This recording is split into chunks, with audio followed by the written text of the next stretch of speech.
बच्चों, आज हम लोग मेंडल के द्वितीय नियम को उदाहरण सहित समझेंगे। मेंडल का द्वितीय नियम है पृथक्करण का नियम या युग्मकों की शुद्धता का नियम। जैसा कि पहले नियम में बताया गया था कि जब हम एक शुद्ध लक्षण वाले पौधे और ठीक उसके विपरीत एक और शुद्ध लक्षण वाले पौधों के बीच में हम क्रॉस कराते हैं तो प्रथम पीढ़ी में एक ही लक्षण प्रभावी होता है, और जब प्रथम पीढ़ी की संतान में हम स्वपरागण की क्रिया कराते हैं तो द्वितीय पीढ़ी में जो दोनों लक्षण हैं, उदाहरण के तौर पर जैसे लंबापन और बौनापन, तो उनका एक निश्चित अनुपात में पृथक्करण होता है। तो इसे हम प्रयोग और उदाहरण के द्वारा समझेंगे। बच्चों, जैसा कि हम जो जनक पौधा है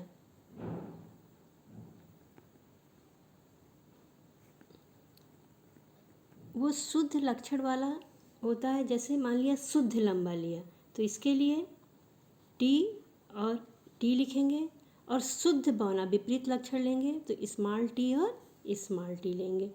अब जब इनके बीच में हम क्रॉस कराएंगे तो जो हमें सभी पौधे प्राप्त होंगे वो टी और टी यानी संकर लक्षण वाले पौधे प्राप्त होंगे, लेकिन ये दिखाई हमको कैसे देगा? संकर लंबा, शुद्ध लंबा नहीं, ये संकर लंबा होगा क्योंकि इसमें बौनेपन का भी गुण छिपा हुआ है जो प्रथम पीढ़ी में नहीं दिखाई देता है। अब प्रथम पीढ़ी में जो संतानें हमको प्राप्त होंगी, हम इनका स्वपरागण कराएंगे, यानी टी टी और टी टी में।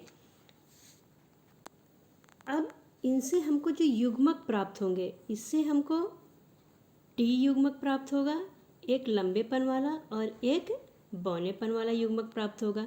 इसी प्रकार इससे हमको एक लंबेपन का और एक बौनेपन का ये युग्मक हमको प्राप्त होंगे। अब जब इनमें संकरण की क्रिया होगी तो कैसे पौधे प्राप्त होंगे, इसको हम लोग एक चेकर बोर्ड के माध्यम से समझेंगे।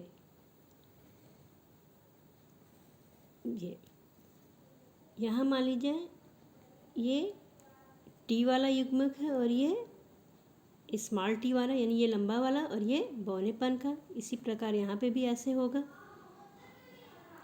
एक को मेल मान लेंगे और एक को फीमेल मान लेंगे। अब जब टी इससे क्रॉस करेगा तो यहाँ पे टी पौधे प्राप्त होंगे।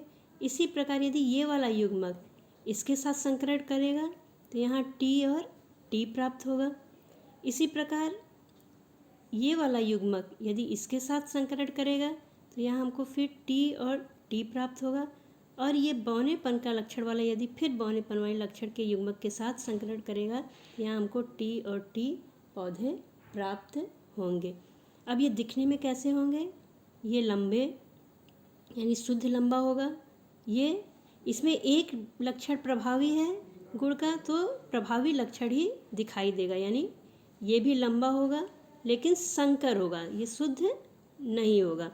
इसी प्रकार ये भी लंबा होगा लेकिन संकर होगा, और ये शुद्ध बौना पौधा भी हमको एक प्राप्त होगा।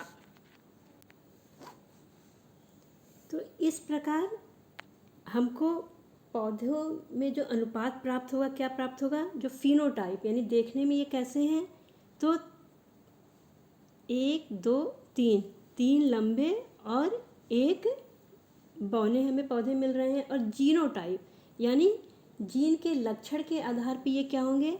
एक शुद्ध लंबा, 2 संकर लंबे और एक शुद्ध